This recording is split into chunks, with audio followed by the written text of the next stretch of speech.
North of the border, it's an institution, a place where Canadians line up at all hours for their daily double-double and maple dip. Tim Hortons commands a staggering 80% of all coffee sales in Canada, with locations more abundant than mailboxes in some provinces. The average Canadian visits Tim Hortons more than 3 times each month, making it not just a coffee chain, but a cornerstone of national identity. Yet, just a few miles south across the world's longest undefended border, the Tim Hortons story reads very differently.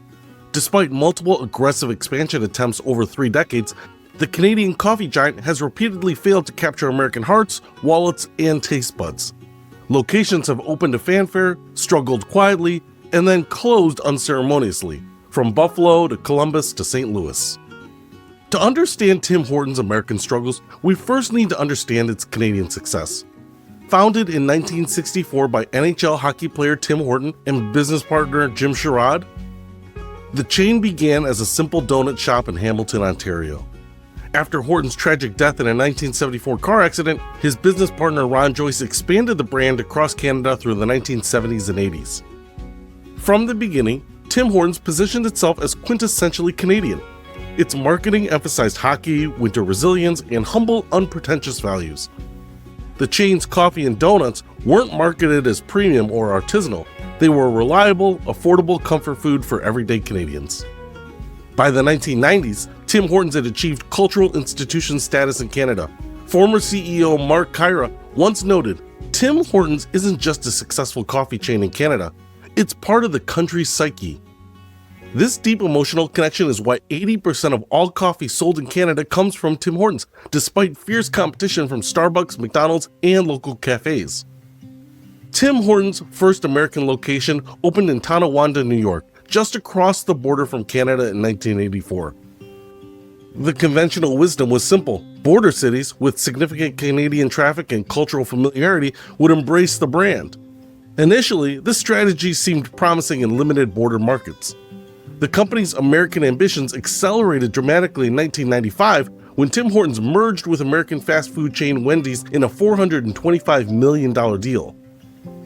Wendy's founder Dave Thomas believed the Canadian chain could be transformed into an American powerhouse using Wendy's distribution networks and real estate expertise. The merger led to co-branded Wendy's Tim Hortons locations across the American Midwest. But these hybrid stores revealed the first major obstacle to American success: brand recognition. While every Canadian instantly recognized Tim Hortons, American consumers were confused by the offering. Was it a donut shop or a coffee place or a fast food restaurant? This identity confusion plagued early expansion efforts. By 2006, the Wendy's experiment was abandoned. Tim Hortons was spun off as an independent company again, but its American footprint had grown to nearly 300 locations. The problem? Many weren't profitable. Former executive John Betts reportedly described the American operations during this period as bleeding cash with no real strategy. The American challenge facing Tim Hortons was formidable. Unlike in Canada, where it had a first-mover advantage in many markets, the U.S. coffee landscape was already saturated. Starbucks commanded the premium segment with over 8,000 locations, Dunkin dominated the Northeast with its similar coffee and donuts model, and McDonald's had launched McCafe, aggressively targeting value-conscious coffee drinkers. Cultural differences in coffee consumption also pose challenges. Americans typically prefer larger cup sizes, different flavor profiles, and specialty coffee drinks compared to the simpler Canadian preferences. While Tim Hortons' standard double-double, coffee with 2 creams, 2 sugars, is an iconic Canadian order, it failed to resonate with American palates accustomed to more elaborate coffee options. By 2010, the American expansion was sputtering. Tim Hortons announced the closure of 36 underperforming stores in the Northeast, a tacit acknowledgement that the border state strategy wasn't delivering expected results.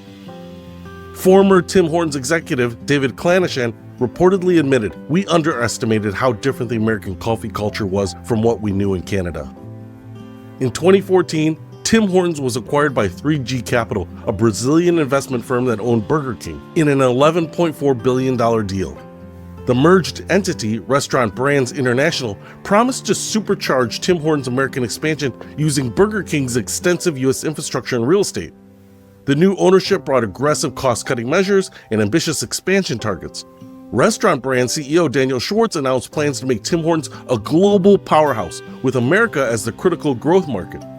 The company unveiled a 10-year plan to open 1,500 new American locations. But this aggressive growth strategy created new problems. Franchisees complained about increasing supply costs, reduced corporate support, and pressure to open in suboptimal locations. One American franchisee who operated 3 locations in Michigan before closing them all reportedly said they wanted rapid expansion without understanding local markets. You can't just drop a Tim Hortons anywhere and expect Canadians to materialize. Product differentiation presented another challenge. Tim Hortons menu items, from Timbits, donut holes, to maple-flavored pastries, lacked the novelty in America that they enjoyed in Canada. Americans already had Dunkin, Munchkins, and countless local bakeries offering similar products, often at lower prices or with more distinct flavors.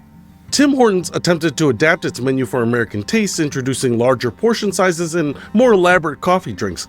But this created a paradox. The more Americanized the chain became, the more it diluted the Canadian identity that was its primary differentiator in a crowded market. Marketing strategies that worked brilliantly in Canada fell flat in the United States. Campaigns focused on hockey, Canadian winters, and national pride had limited appeal to American consumers unfamiliar with these cultural touchpoints. As one marketing expert noted, Tim Hortons effectively sells Canadian identity to Canadians, but that's not a compelling proposition for most Americans. By 2018, the American expansion was again in retreat. Dozens of locations closed in Minnesota, Indiana, and Ohio. In Michigan, a dispute with a franchisee led to the closure of 14 locations in 2019. The pattern was becoming clear. Initial enthusiasm, followed by operational struggles, declining sales, and eventual closure. Operational issues have plagued American locations. In Canada, Tim Hortons benefits from a well-established supply chain, brand recognition that drives high volume and efficient operations. American stores have typically suffered from lower traffic, making it difficult to maintain the same freshness and speed of service that defines the Canadian experience. Real estate strategy has also contributed to American failures. In Canada, Tim Hortons locations are typically freestanding buildings with drive-thrus on prime corners, positioned secure through decades of market presence. In the US, the chain has often had to settle for secondary locations since prime spots are already occupied by established competitors. The company's digital and loyalty strategies have lagged in the US market as well. While competitors like Starbucks and Dunkin built massive loyalty programs and mobile ordering platforms tailored to American consumers, Tim Hortons' digital presence remained underdeveloped in the US market.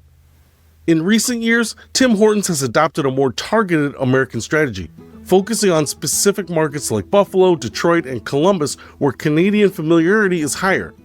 This approach acknowledges what former Tim Hortons executive Ron Christensen reportedly described as the reality that we can't be everything to everyone in America. The numbers tell a stark story. In Canada, the average Tim Hortons generates approximately $2 million in annual sales. In the US, that figure is often less than half, making profitability challenging for franchisees who pay the same fees and face similar costs, but with much lower revenue. Perhaps most fundamentally, Tim Hortons lacks a clear position in the American consumer psyche. Starbucks represents premium coffee and a third place between home and work. Dunkin owns the efficient, unpretentious everyday coffee space in the Northeast, and McDonald's delivers value and convenience. So where does Tim Hortons fit? The question has never been convincingly answered. The only consistently successful Tim Hortons locations in America are those close to the Canadian border that benefit from cross-border traffic and Canadian expatriates seeking a taste of home. As one Buffalo store manager noted, on weekends, about 60% of our customers have Canadian license plates. They're not coming for convenience, they're coming for nostalgia. Despite these persistent challenges, parent company Restaurant Brands International hasn't abandoned its American ambitions. In 2022, the company announced yet another American expansion strategy, this time focused on smaller format stores in select urban markets. But industry experts remain skeptical. The fundamental challenge for Tim Hortons in America may be that its core strength, its deep integration into Canadian national identity, simply cannot be replicated south of the border. In Canada, Tim Hortons isn't just selling coffee and donuts, it's selling Canadians a reflection of themselves.